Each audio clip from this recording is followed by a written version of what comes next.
ilahi las tulil firdausi ahla wala aqwa ala naril jahimi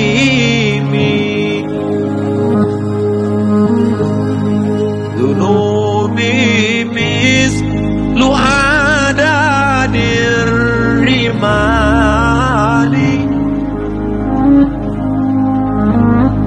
fa innaka ghafirudz dzambil azim.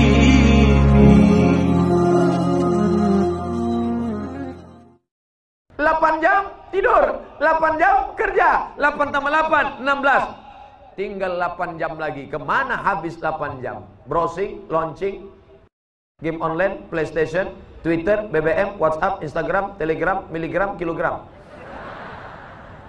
Habis waktu kau kemana?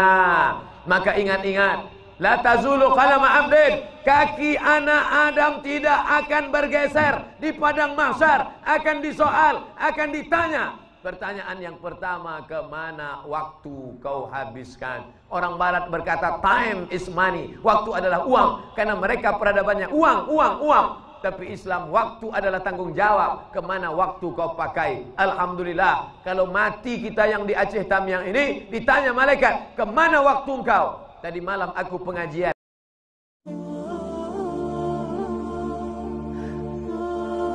Kata Nabi SAW, akan datang beberapa orang pada hari kiamat nanti diberikan pahala bergunung-gunung.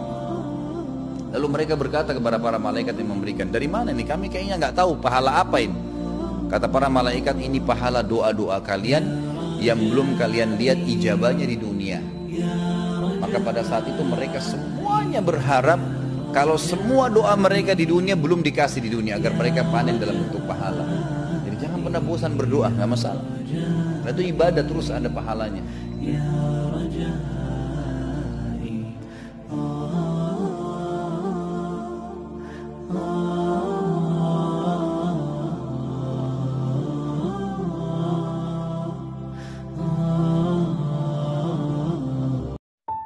Kalau kita itu masih berbuat maksiat, namanya manusia, kita nggak lepas daripada perbuatan salah.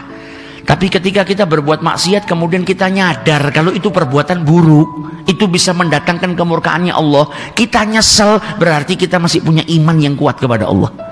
Anugerah dari Allah. Saat kita berbuat maksiat, nyadar kalau itu maksiat, nyesel, nangis, merasa rugi. Beruntung orang yang seperti itu. Walaupun dia berbuat salah, tapi ketika dia menyadari itu perbuatan salah, menyesali, itu orang-orang yang beruntung. Karena dia sedang dituntun oleh Allah Subhanahu wa taala untuk apa? Dapat ampunan dari Allah. Digerakkan hatinya untuk menyadari itu perbuatan salah, digerakkan hatinya untuk menyesali perbuatan yang dia lakukan, tidak digerakkan hatinya oleh Allah kecuali Allah sudah menyiapkan ampunan bagi dirinya. As-salatu 'alan nabi wa salamu 'ala rasul asy-syafi'il abtahi wa Muhammad Arabi khairu mawati asara al-musyaffa'u fil wara khairu mawati asara. 70 kali malaikat maut menatap mata kita, melihat wajah kita. Aku cabut nyawanya. Jangan dulu, kata Allah. Ini perempuan yang pelit, yang bakhil, kedekut ini, yang tak mau sedekah ini, yang kalau beli ikat nawarnya mau mati. Aku cabut nyawanya. Jangan dulu, jangan dulu. Ini yang orang pakai sabu-sabu, pakai narkoba, sudah tidak ada uang pakai lem kambing, sudah tidak ada uang tetap juga pakai kopi campur spiritus. Ku cabut nyawanya. Jangan dulu, kata Allah. Mungkin boleh jadi malam ini dia bertaubat. Mudah-mudahan yang pelaku dosa bertaubatlah engkau malam ini. Taubatlah sebelum malaikat maut mencabut nyawamu. Seperti tebasan pedang di tempat yang sama beratus kali. Seperti kambing yang dikuliti hidup-hidup. Seperti mata kail pancing ditarik dari kulit yang basah. Mana yang mau kami coba, Pak Ustaz? Coba aja tiga-tiganya.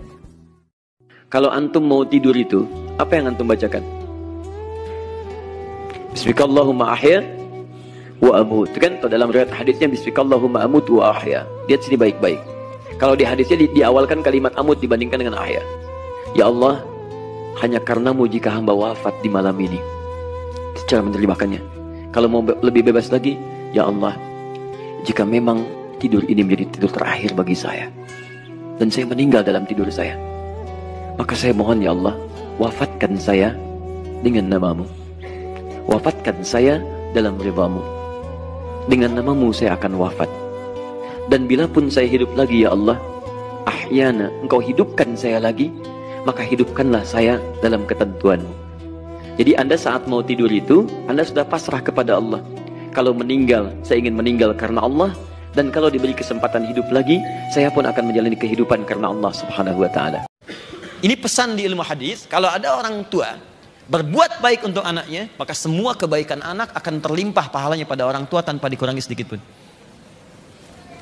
Boleh saya titip pesan ya? Dan saya sangat serius untuk menyampaikan ini.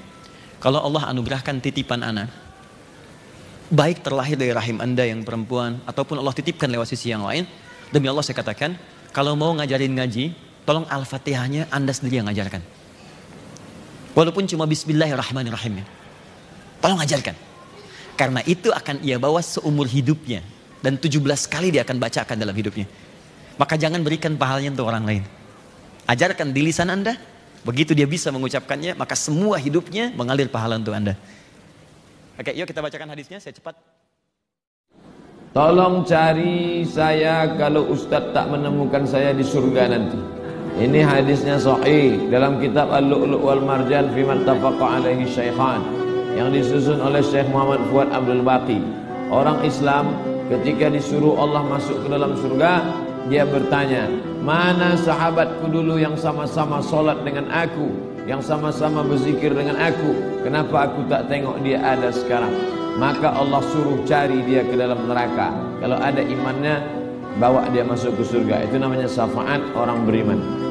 4 wanita ahli neraka. Yang pertama, istri yang lisannya tajam, senantiasa mencaci dan menyalahkan suaminya. Bila suaminya gaib, maka ia berkhianat.